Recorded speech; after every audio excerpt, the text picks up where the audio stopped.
BlizzCon is currently underway and some stuff was announced, and while I don't care too much about it, you might, so I'm gonna talk about it because I'm a man of the people.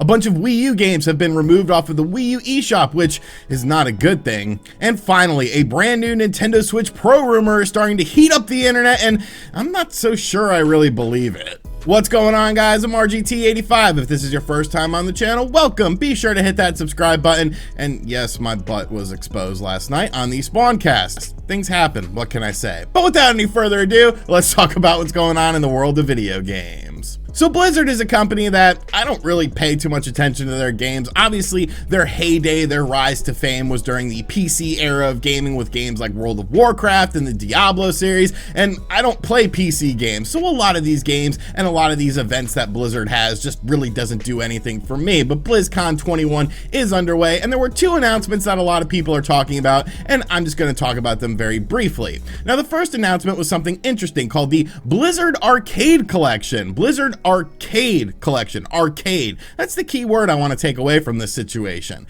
Now, this collection includes 3 different games from Blizzard's sort of earlier days back on consoles, with The Lost Vikings, Rock and Roll Racing, and Blackthorn. Now, The Lost Vikings was essentially kind of like a puzzle platformer game in which you control 3 different Vikings that all have different abilities. Rock and Roll Racing was a pretty fun top-down racing game that had a really good soundtrack with like a bootleg copy of Paranoid from Black Sabbath on the soundtrack. It's actually a really good rendition of it too. I don't know how they sort of avoided getting in trouble with that as far as using that song, but there's a lot of classic rock songs in the game. And then you have Blackthorn, which kind of plays a bit like Another World or Out of This World, whatever you want to call it, but you do have a lot of weapons in this game to sort of protect yourself, kind of like an old school Prince of Persia game, but a little bit more controlled when it comes to the player and whatnot. Now, all 3 of these games were not arcade games. Like they never released in arcades. They were available on systems like the Super Nintendo, the Sega Genesis. Blackthorn was available on the 32X, but they're not arcade games. So why are we calling this the Arcade Collection? Shouldn't this be called like the Retro Collection or something like that? Wouldn't that make a bit more sense? Now, the Blizzard Arcade Collection is actually available right now on all major platforms: Nintendo Switch, PlayStation 4, Xbox One, new consoles, of course, as well. And it's available for $20, which I guess isn't too bad. Like, these games are pretty fun if you're into that sort of style of game. Of course, there's lots of different things you can do, like filters and whatnot. So it's not a bad compilation, but I feel like a lot of these compilations kind of rely on nostalgia. And I'm not really sure that nostalgia is super high with these 3 games. Now, a game that nostalgia is very high with is Diablo 2, and Diablo 2 is actually getting a remaster that will be available on all major platforms, coming out in 2021 sometime for $40. Now, a lot of people are very excited for this. I played Diablo 3 when it came out on the Nintendo Switch. I did have some fun with it, but a lot of people seem to sort of enjoy Diablo 2. This was sort of like the jumping point for the series. It sold extremely well on the PC, so a lot of people are very excited for this. Me personally, I don't really care all that much. Like, maybe it'll end up being a game that I do enjoy playing and checking out. And I know there's a lot of nostalgia from playing it on the PC. I actually had a friend on AOL. And I know there's a lot of nostalgia from playing it on the PC. I had a friend on AOL Instant Messenger whose name was Diablo Dan. So there's a lot of Diablo fans out there. So it is nice to see Blizzard going into their back catalog of games and doing things for modern platforms with them, and not just cell phones, even though you guys have cell phones, don't you? Remember that whole situation? It seems like Blizzard just completely managed to avoid any sort of scrutiny nowadays with it, because they announced Diablo 2 for, of course, consoles coming out. But yes, BlizzCon is cool. There was some Overwatch 2 stuff there as well. Not really games for me, but maybe games you're interested in.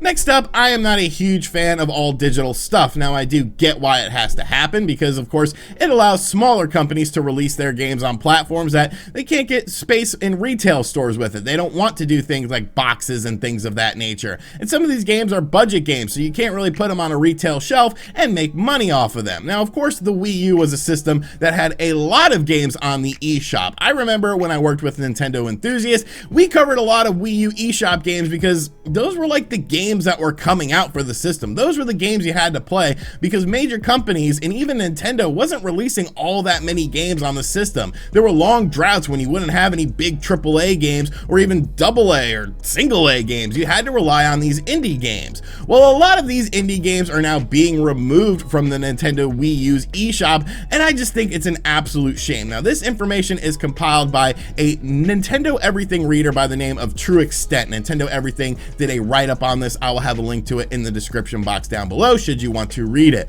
But these are the games that have randomly disappeared off of the Wii U eShop. Super Meat Boy, Chomp Chomp Party, Color Symphony 2, Dodge Club Party, Electric Superjoy Groove City, Factotum, Freeze Me, Gaia Breaker, Kick and Fennec, Cyclore, Regina and Mac, Replay VHS is Not Dead, Shadow Puppeteer, Star Ghost, Temple of Yog, The Beggar's Ride, and The Bridge. Now, obviously, Super Meat Boy is the biggest marquee title out of Wii U games that have been removed out of the Wii U eShop now. This is a pretty popular series. People really enjoy it. I'm not the biggest fan of the Super Meat Boy series because I don't like dying over and over again in games, but I do know that there are people who enjoy games like Dark Souls. So to see Super Meat Boy, which is a pretty big franchise, get removed is kind of puzzling. A game like Temple of Yog, I remember Jason from Nintendo Enthusiast, back when we were both working there, actually met those developers at PAX East. I have a Temple of Yog koozie. Freeze Me was a pretty fun 3D platformer on the Nintendo Wii U that, yeah, it was kind of under the radar, but I thought it was a pretty solid game. So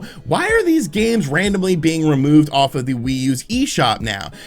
Now, one reader in the comment section of the Nintendo Everything article did say the following: these were likely removed due to end of agreements. My game got removed when my agreement ended. Now, he didn't go on to say what his game was or anything like that, but still, like, why are these games going away? I don't really understand. Even if you have an agreement with Nintendo, like it's going to be on our platform maybe exclusively for a couple years, why would the games be removed? These games have already passed certification through Nintendo to be available on the Wii U eShop. What is the point of removing these games and removing all these games seemingly in one large chunk? So I hate things like this, man. Like, even if these games are super small and even if these games don't mean anything to you, they mean something to someone, even the developer of this game. Like, to get your game on a Nintendo platform is a childhood dream for a lot of people. So to see these games disappearing and now you're not able to get these games anymore, you're not able to purchase these games, even if you just wanted to check one of them out randomly, it's just very disheartening to me. And it sort of shows you this all digital future and some of the drawbacks of it. Yes, it is great that it allows smaller companies to put their games on platforms that they wouldn't have normally been able to back in the 16-bit and the 32-bit era,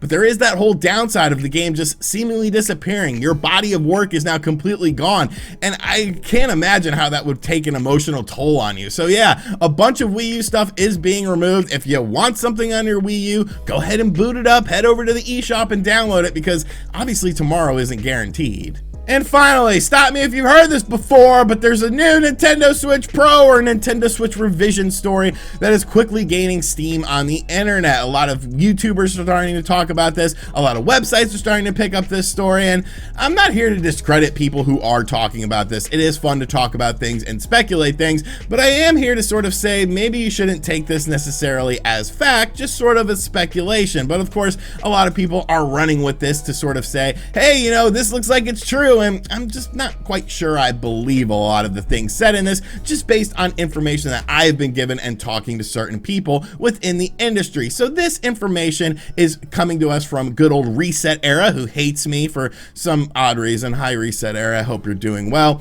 And an individual by the name of Zomly, I believe it's pronounced, it's Z0M3LE. Now this individual, I don't know anything about them. I've asked people in sort of the know with these people and sort of leakers and even Reset Era users, and a lot of people don't seem to know as far as this individual's credentials are concerned, their track record is concerned. So right then and there, I'm taking it as a grain of salt. Not to discredit this individual, they could know exactly what they're talking about, just I haven't heard anything about them as far as having inside information when it comes to things. But they have been very active on a thread talking about a Nintendo Switch revision, and recently they said the following stuff that has a lot of people going absolutely goo-goo and gaga. So just to sort of update people reading the thread, a new model is very much tied to Breath of the Wild sequel, still possible for this year, but it's internally been moved to fiscal year 2022, meaning the new model might slide into early next year. I think that this is a mistake because the hardware would sell regardless. Splatoon 3 was delayed into next year, and Mario Kart 9 was leaked by 10K, which was the game I heard was coming this holiday that I've mentioned a few times. Dev kits have only recently gone to third parties is my understanding, and I've actually just seen something that is supposedly from one of these dev kits that has the Switch game running at 1440p, which is higher than the Switch outputs. This isn't a screenshot of the game, but a settings profile that shows the Switch platform and 1440p as the resolution. It is a third-party profile outside of portable and docked, so think of it as a docked Pro. It doesn't detail any other profiles, but likely a portable profile exists as well. Now, there's subsequent stuff that happens in this thread, but this is the main thing that most people are talking about, obviously because of some big buzz keywords in here. Breath of the Wild 2, Mario Kart 9, 1440p. So I'm here to just give you guys my thoughts and impressions on this and just what I've heard from various individuals, not to discredit this individual who made this story, but not to say that it's necessarily fact either. Now, kicking things off, they say that it is tied into Breath of the Wild 2, which is something that I think a lot of people sort of expect. Like, if you want to launch a new piece of hardware, it's nice to have a game that sort of complements that. When you look at something like Hyrule Warriors on the 3DS to the new 3DS ran it so much better, and it got people to actually want to play the game because it just didn't run very good on the 3DS. Now, I don't think there would be that sort of discrepancy with Breath of the Wild 2. I definitely think Breath of the Wild 2 is a game for every Nintendo Switch owner, but to launch a new system, a new revised piece of hardware alongside of Breath of the Wild 2 does make sense. Mario Kart 9, this is where things get sort of murky for me because, yeah, it's like, okay, I think we all expect there to be another Mario Kart game on the Nintendo Switch, but why are we talking about Mario Kart 9 like it's something that we know about, like it's something that has been leaked or confirmed in any way, shape, or form? It's sort of one of those things where it's like so softball. It's like, well, it'd be like saying, well, yeah, there's going to be another Zelda game on a Nintendo platform. There's going to be a Mario game on a Nintendo platform. Like, yeah, more than likely there's going to be a Mario Kart 9, but nobody's really talking about Mario Kart 9 because there's no sort of information out there about it, no sort of leaks about it or anything like that. So it just feels sort of softball to me. It's just sort of something that you could throw out there and say, yeah, it's going to be tied into Mario Kart 9 too, and people would believe it because logically, which is what a lot of this is drawn on, it does make sense, but there's no sort of actual proof out there of a Mario Kart 9 that's being done in development right now. So Breath of the Wild 2 being sort of tied into this Nintendo Switch Pro or Nintendo Switch Revision, okay, I could buy that. Mario Kart 9, I mean, it just seems like a safe bet. So these two things, like, I don't think are very alarming or anything like that. Anyone could sort of speculate these sort of things, but the latter half of this individual Zomlee statement is where they kind of lose me on things. Saying that dev kits have been sent out to third-party developers, as far as you know, that's where you're starting to lose me here, because of the fact that I talk to third-party developers, big and small. I talk to them off the record. They sometimes tell me stuff that they're not supposed to tell me stuff. I've actually asked about things like dev kits before, and very recently, within the past, few weeks, and none of them have any sort of dev kits for a Nintendo Switch revision. And as far as them already being sent out, well, I mean, for what purpose? For what reason? Obviously, if this is just a Nintendo Switch revision or a Nintendo Switch Pro, you're going to have more beef to access with this system. But I feel like once we start to talk about dev kits going out for a specific system like that, it just sort of gets murky. And then the fact that there's these profiles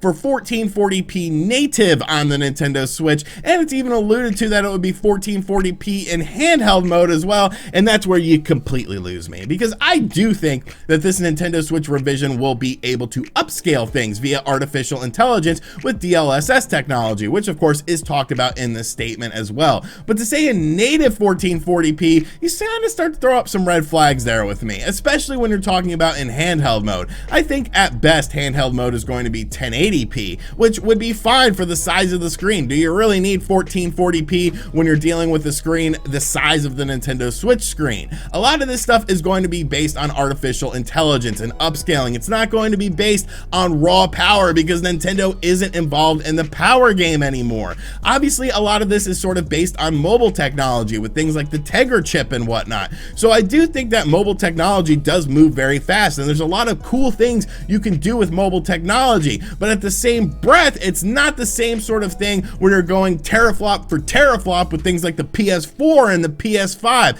So this sort of whole notion that this is going to be a 1440p native system and that there's various profiles for it and it could be available in handheld mode and dev kits are going out, this is where things just get way too into fiction for me. Now, I'm not saying that I am 100% correct with this. Zom Lee could be 100% spot on with this. All this information can be completely accurate, but just based on my opinion, based on things that I have been told, and based on my research, and basically what we've been talking about with this Nintendo Switch revision, a lot of these things just don't really line up with me. So at the end of the day, it is all just speculation. People out there that are saying that this is factual and stuff like that, you know, whatever, do you, make your videos, write your articles, that's cool, but I'm always going to try to keep it real with you guys, and in my opinion, I'm just not putting too much stock into this, but maybe you want to believe. Let me know in the comment section down below what you think of this whole thing. Alrighty, so that is going to do it for today's video. I hope you guys enjoyed it. Be sure to let me know what you think of everything in the comment section down below. Are you excited for any of these Blizzard games? What are some Blizzard games that I should check out? Because I obviously know nothing about what Blizzard does. Wii U games disappearing. Do you think it is ridiculous? Because honestly, I really do feel like it's ridiculous. Like, even if it's a small game, it's still a game that you put your blood, sweat, and tears into to put on the Wii U's eShop, and now it's just randomly gone. And this Nintendo Switch Pro, this Nintendo Switch revision rumor, is it launching alongside of Mario Kart 9 and Breath of the Wild 2, and it's gonna do 8K in your eyeballs with lasers and have naked women on it and stuff, or, is it going to be something a bit more practical? Let me know what you think of everything in the comment section down below, and as always, guys, thank you for checking out this video. If you are new to the channel, make sure you subscribe and turn on notifications. Be sure to check out other videos on the channel as well. This is now a Zelda channel. Look at them views on those Zelda videos. I really don't have much else to say about Zelda for right now, but I appreciate you guys supporting those videos, so make sure you check them out if you haven't yet, and as always, I will catch you guys on the next video. Later.